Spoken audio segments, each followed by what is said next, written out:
কালকে আমি কোনো মেকআপ ভিডিও শুট করতে পারিনি, কারণ আমার পিসিমনির বাড়িতে ছিল কালী পূজা আর আমি সেখানেই চলে গেছিলাম। বহুদিন পরে গেলাম পিসিমনির বাড়িতে। আমাদের বাড়ি থেকে যে আমার পিসিমনির বাড়ি অনেকটা দূরে তা কিন্তু নয়, তবুও যাওয়া হয়ে ওঠে না।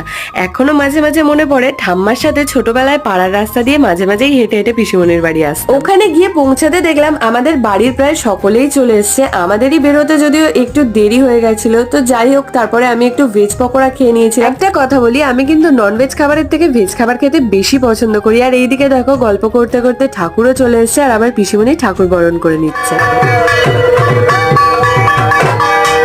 অনেকদিন পর আমার পিসিমনির দুই মেয়ে মানে আমার দিদি আর বোনের সাথে দেখা হলো, কিন্তু ভালোভাবে কথা বলতে পারলাম না, কারণ স্বাভাবিকভাবেই তারা অনেকটাই ব্যস্ত ছিল।